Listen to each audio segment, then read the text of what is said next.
Going through a lot in this country. It's been a while since I've recorded anything, and I wanted to share with you some views that I have on where we might be headed to in this country, optimistically. And it's really through the eyes of people like Walt Whitman, William James, Bill Wilson. In around 1871, Walt Whitman wrote a piece called Democratic Vistas.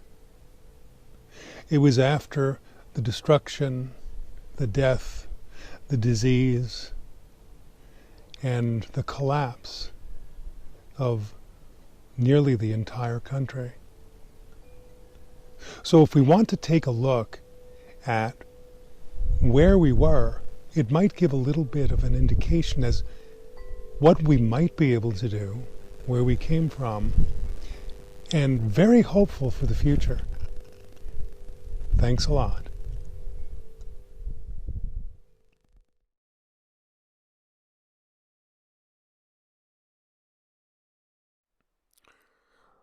God, our world has been moving fast. It's been on a collision course with something indefinable. Everyone's felt it. Unabated acceleration is not natural.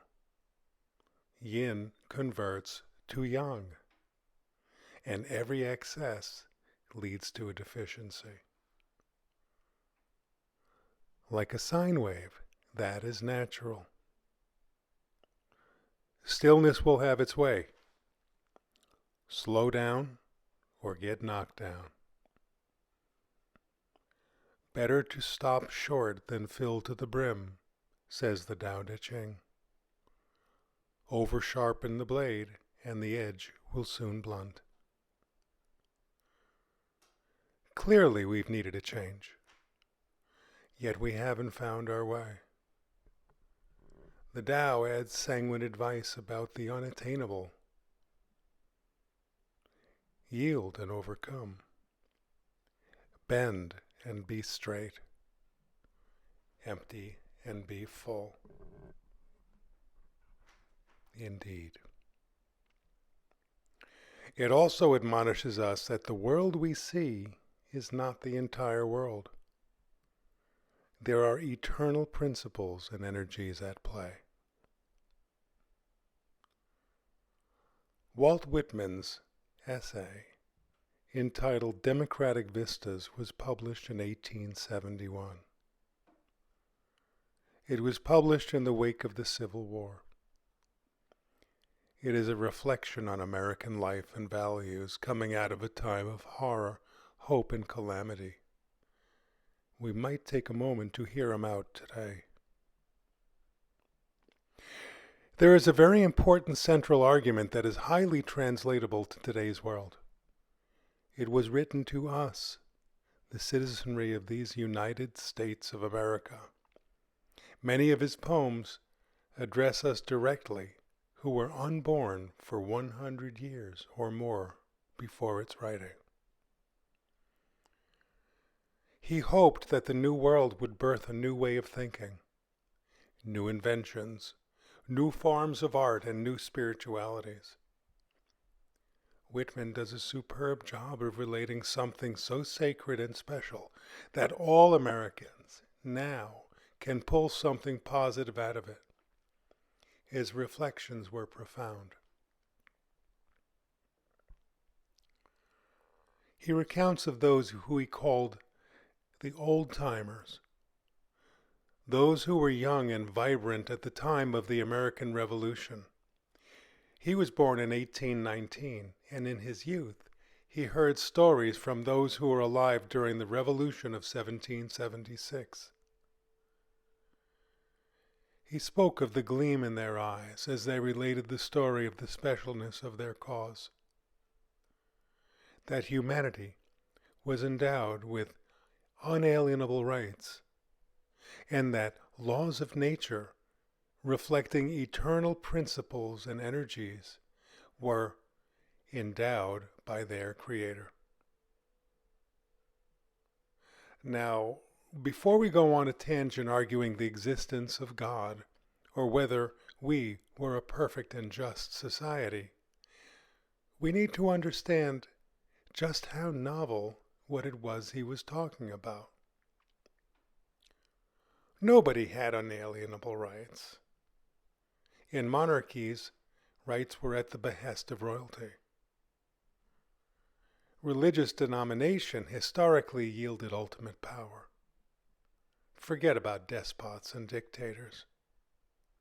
No, the idea that rights were unalienable was not only new, but a total deal breaker. The King of England did not agree, and for this, we went to war.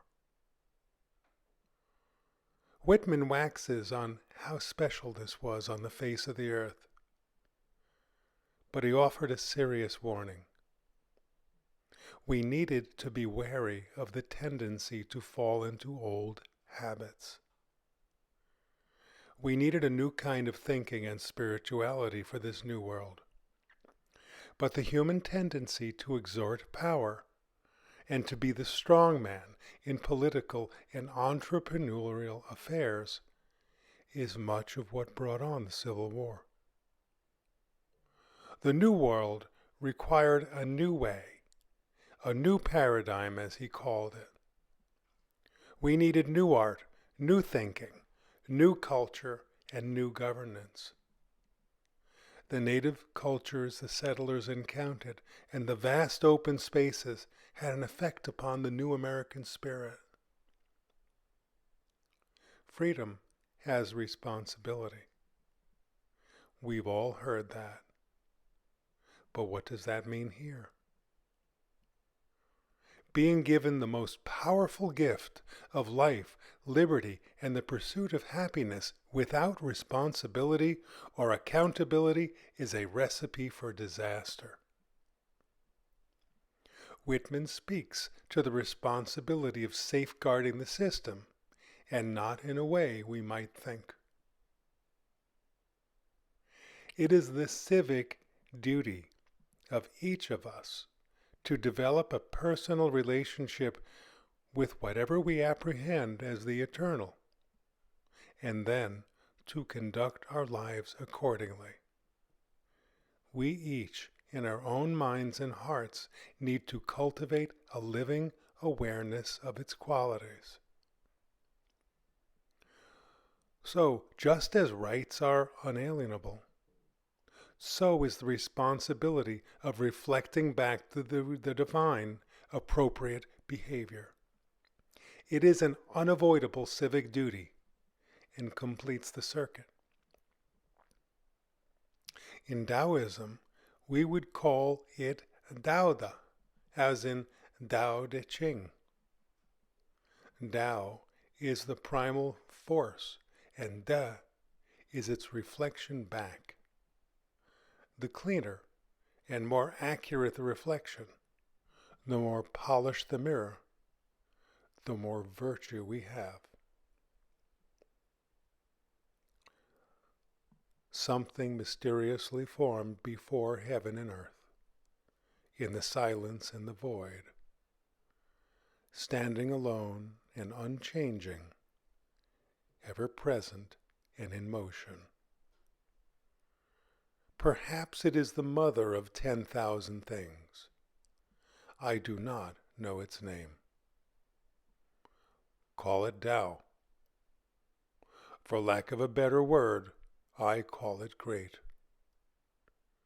Being great, it flows. It flows far away. Having gone far, it returns. Tao Te Ching, number 25. In the late 19th and early 20th centuries, people like William James, the psychologist, who wrote The Varieties of Religious Experience, keenly picked up on this. I call it an American spirituality. The recovery paradigm, founded by Bill Wilson, which stresses that a higher power is one of our own conception, comes in turn from William James. 12-step recovery is a distinctly American phenomenon, and it could not have developed anywhere else. The ability to apprehend the divine, free from creed, denomination, or leader, is a right and a duty. We may learn from others, but there is at its center a wordless sense of being in direct contact with the divine that is very empowering. Our unique spiritual life cannot be banished from government. It is the very basis of government and our Constitution, that freedom is balanced by personal evolution. It is not an elective addendum to American self-governance, nor is it any codified religion. It is in the nature of things. We are failing because we have banished it in the name of unbridled freedom. Now, in this time of being still, in this time of having to be with ourselves, we can invite in the quiet and be truly American in its most glorious of ways. Now is a perfect time to ask our higher powers to make themselves evident to us. It is the receipt and return that guides the way.